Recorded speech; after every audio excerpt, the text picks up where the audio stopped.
For me, what love generally translates into is that when I try to feel it or try to go deeper into it, it generally takes the direction of sexual instinct. I find myself in a mess.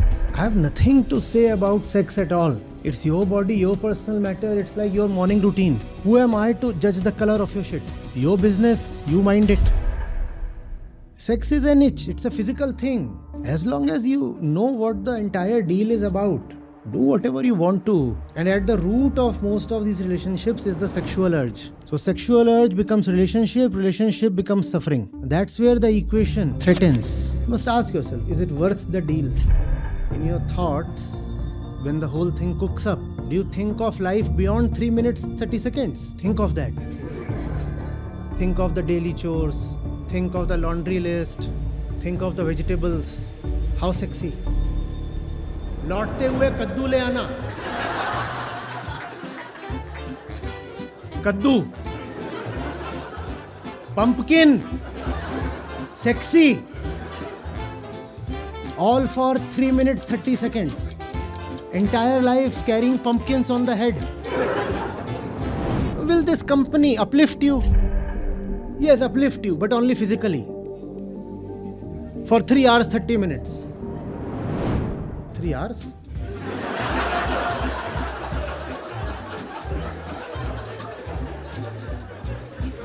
Moment you think of a woman, all you think of is the...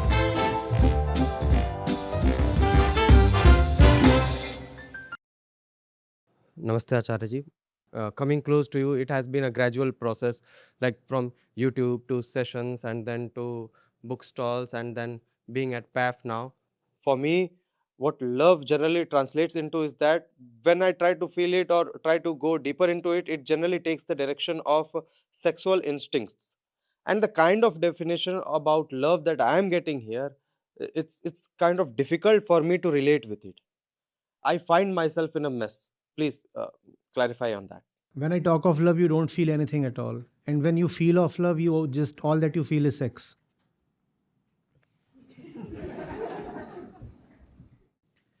Sex is an action. Things happen. Right? Bodies meet. Organs engage. We are talking of the actor here. Sex is an activity, an action. I'm talking of physical sex. Then there is the psychological sex. When you're thinking and all, even that is action. We are talking of who is the one engaging in all that. Who is the one getting into all that and why? For what reason? Does he understand? We are not condemning any action here. Your problem is your logdharmic background. You come from that soil, and then this sapling is planted there. So what you get is some kind of hybrid, a mongrel. Half logdharmi, half swadharmi.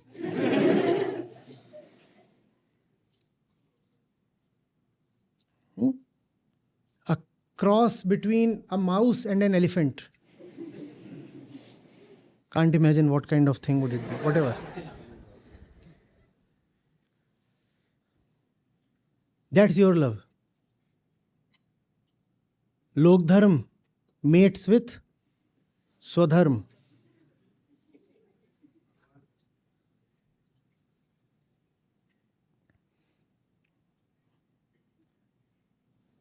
Rat meets elephant. Relephant.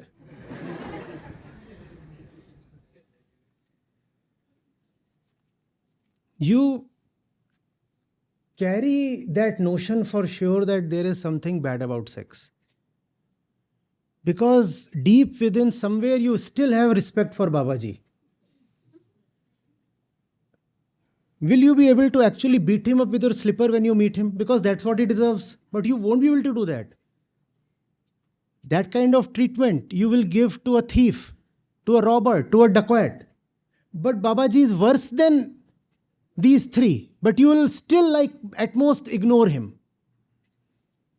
somewhere you still respect him. Therefore, you respect all the notions of virginity and chastity he gave you.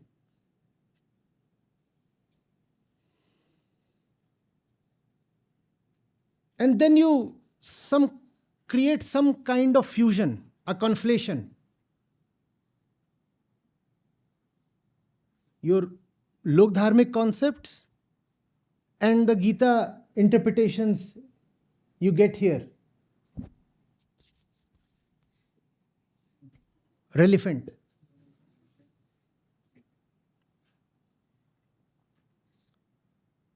I have nothing to say about sex at all. It's your body, your personal matter. It's like your morning routine.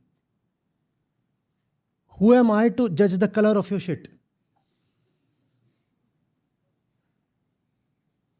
Or whether you visit the loo 2 times a day or 4 times a day. It's as physical as that, as prakritik as that.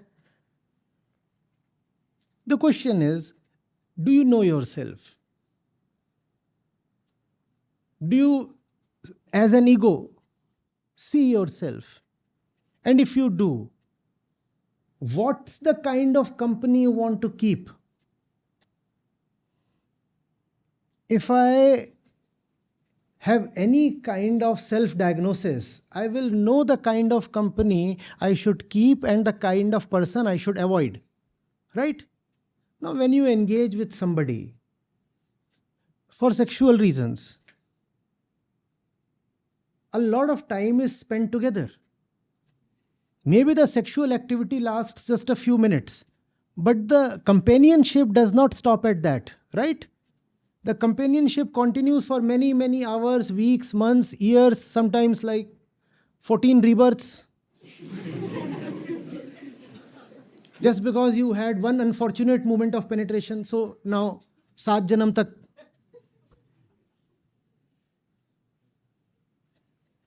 Are you prepared to have that company? That's the question to be asked. Sex is an itch, it's a physical thing. There is a pleasure even in urinating or shitting. Ask someone who is holding back.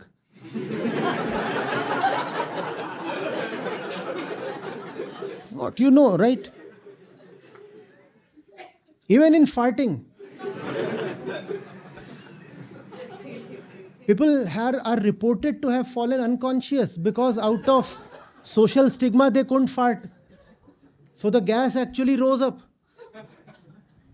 And they were rushed to the hospital and the doctor said, nothing, just get out. Or hold your nose tight. Because the explosion is the treatment. That's very similar to sex in the physical aspect of it. Nothing more than that. Physical pleasure. Like itching a place that's itching to be itched. That's all. That's all.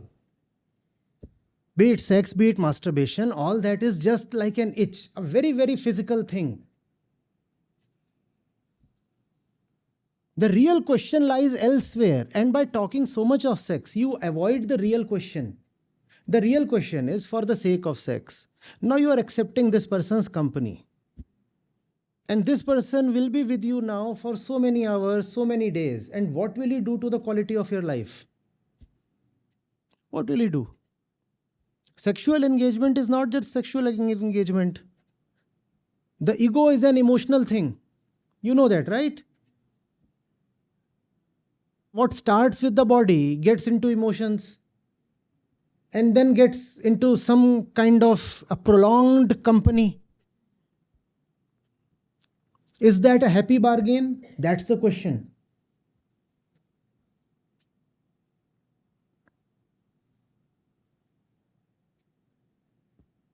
Or in your momentary excitation, have you forgotten the totality of the deal?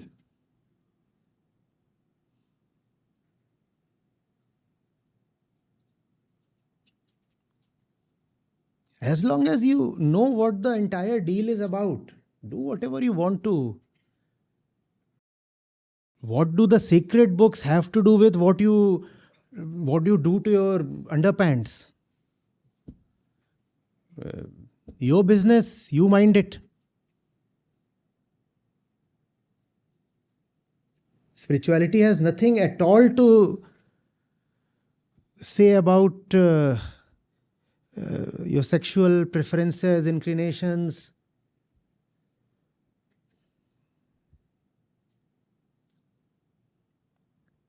And remember the bigger issue at hand. The bigger issue is always the ego, because that's what suffers. And relationships are a major, major source of suffering. Major. And at the root of most of these relationships is the sexual urge. So sexual urge becomes relationship, relationship becomes suffering. That's where the equation threatens. That's what you should be mindful of.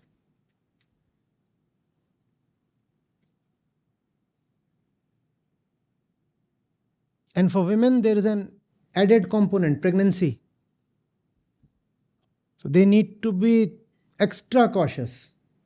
Sexual urge will become emotional relationship, emotional thing will become something else, then it will become something else, and that will beget me kids. And now it's an entirely different dimension altogether. New lives, new beings, new kind of attachments, duties you cannot get away from. And where did all of that come from? Some itch in the body. That's all. That's all.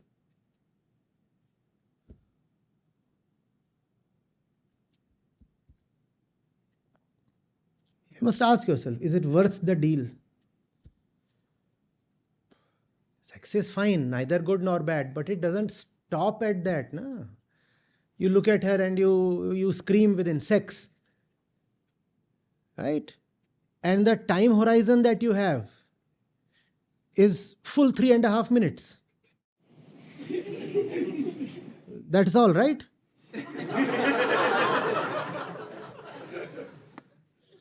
But will it actually cease at 3.5 minutes?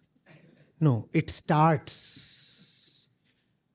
When the clock hits 3 minutes 30 seconds, then the real thing starts. Now there is the cheesy smile, the tears, that special touch, the bonding. Abhi na jao chhod kar ke dil abhi. You said I signed up for 3.5 minutes. This is getting longer and deeper. It will get longer and it will get deeper. Do you factor that in? In your thoughts, when the whole thing cooks up, do you think of life beyond 3 minutes 30 seconds? No. Think of that. Think of the pressure cooker. Think of the daily chores. Think of the laundry list. Think of the vegetables. How sexy. लौटते हुए कद्दू ले आना.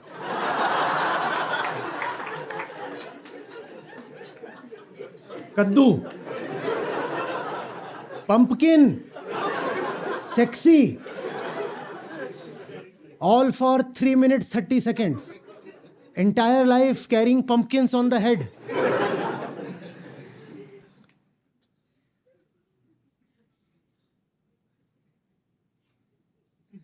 What kind of ego dissolution are for you getting from that? Please tell me. What kind of liberation is that? Company is meant to dissolve you, liberate you, elevate you. What kind of elevation is this? You know of so many couples. Please give me one example where they elevate each other. Please.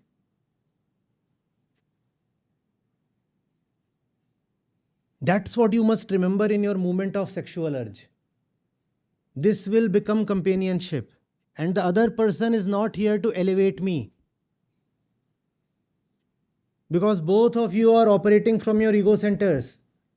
The entire objective is just to consume and exploit the other. The other is just a body to you in your moment of sex. You're not going to elevate the other, and vice versa. And then you wonder, where did the entire life drift to? How did I lose entire life? Because, look at this companionship. Not that the other person is bad. The very structure of the institution is evil.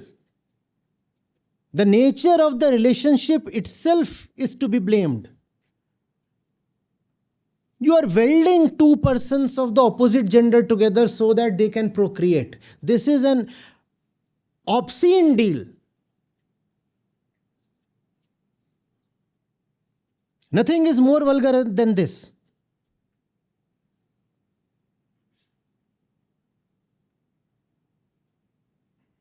Will this company uplift you? Yes, uplift you, but only physically.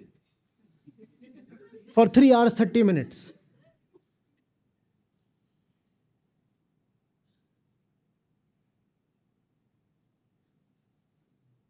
Three hours?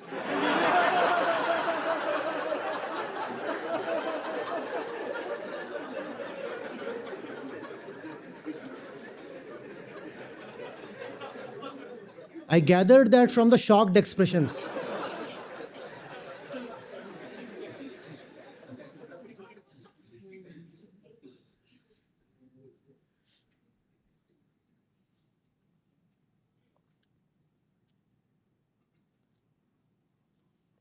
Why force other into body identification?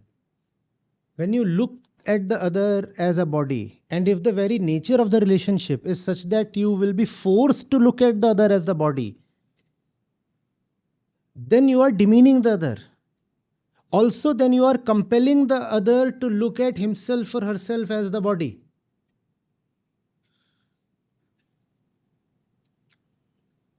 With your friends, with your male friends, if you are sitting, you might not be very conscious of your body, but the moment a young, attractive woman walks into the room, have you seen how you become conscious of your body? Have you seen? Same applies to women. 3 girls sitting and chatting, and they might not be very conscious of their clothes. A young stud walks in, and they'll be suddenly very conscious of their bodies. Now that itself bodes ill. Because here is a person who is making you more body-centered. Even without speaking to you, he is making you feel like a body. How can the relationship then relieve you from your body? Then the body is the favorite shelter of the ego. The first refuge and the first property of the ego, the body.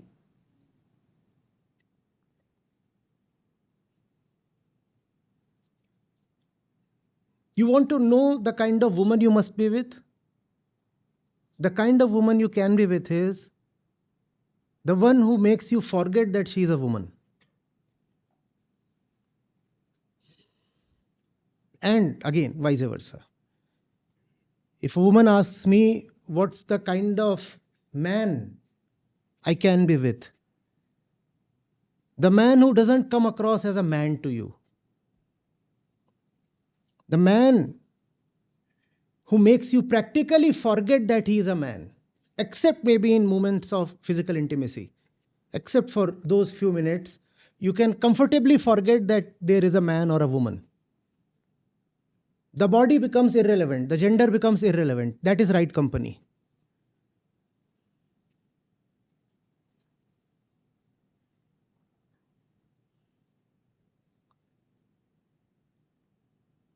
But that doesn't happen with you, or does it? Moment you think of a woman, all you think of is the curves and the sexual aspects of the whole thing.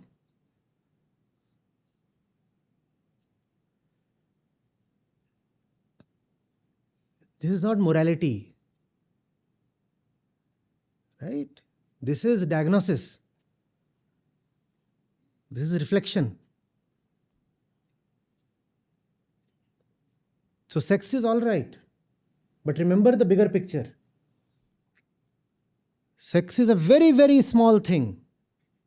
It will be over before you realize.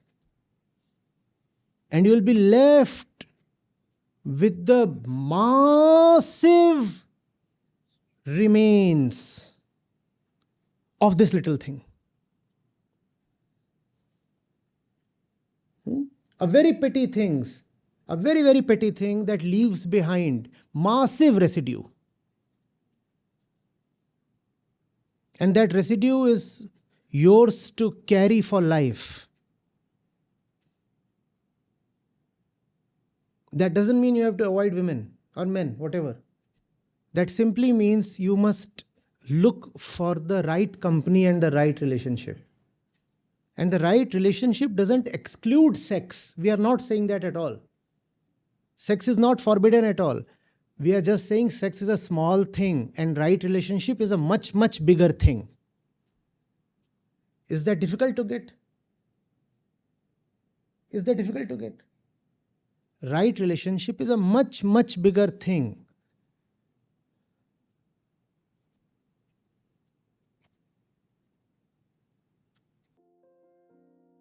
Hi, my name is Ankit, and I am a tech professional here in Bangalore. I work at LinkedIn.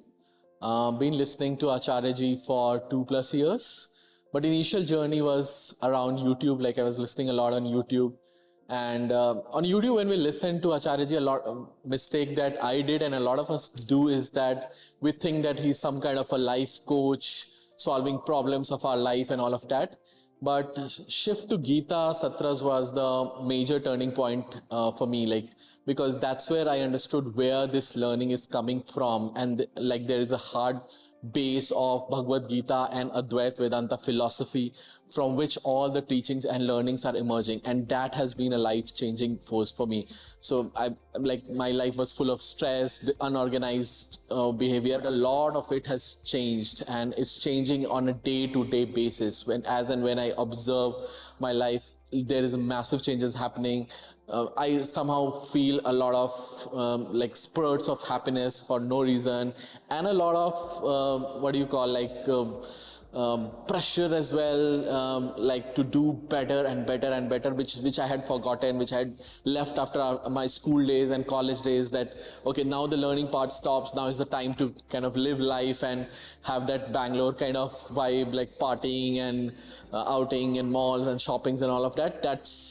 That's there, but now you see that where it's coming from, what is the root of it, and how that is something which does not fulfill us, and what fulfills us is something totally different. As I said, my life was very messed up and disorganized, but joining Gita Satras is changing it like phenomenally, and I hope to continue on this path for a much longer time and become like a completely transformed person. All thanks to Acharya ji, and I can't thank him enough in words, especially the Gita sessions that happen in the evenings. Yeah.